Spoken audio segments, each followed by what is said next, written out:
pendimi në muajin e Ramazanit. Bismillahirrahmanirrahim.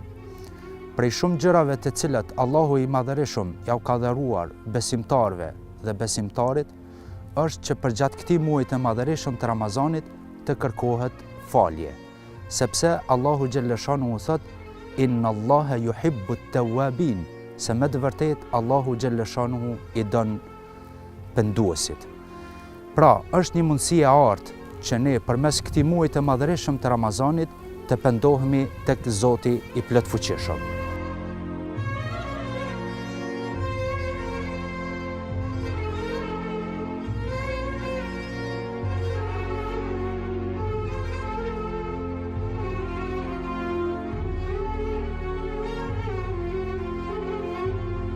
Çfarë do çka ke bërë dhe çdo vepër të ligjit cilën e ke bërë, pendohu te Zoti xhaleshanu, sepse përmes muajit të madhërisht të Ramazanit është mirësi e artë.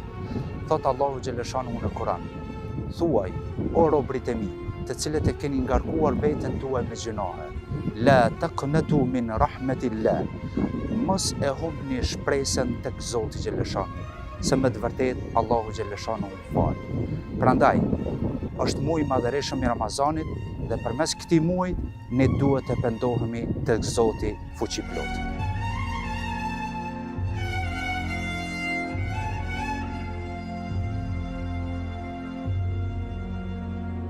Thon shokët e pejgamberit alayhi salatu wasalam, se i dërguari i Allahut është gëzuar shumë në momentin kur i është shpallur ky ajet i Kur'anit. Përse të mos pendohemi gjatë këtij muaji të madhërisht të Ramazanit për gjitha gjunahet të vogla dhe të mëdha.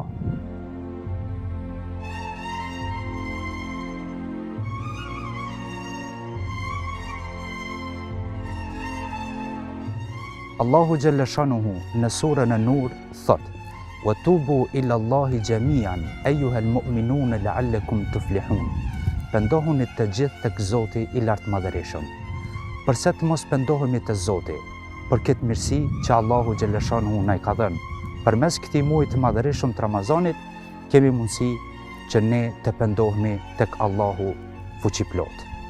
Pejgamberi alayhi salatu wasalam thot: Allahu xhaleshanu e shtrin dorën e tij ditën që të pendohet gjunaqari i natës. Dhe Allahu xhaleshanu e shtrin dorën e tij natën që të pendohet gjunaqari i ditës.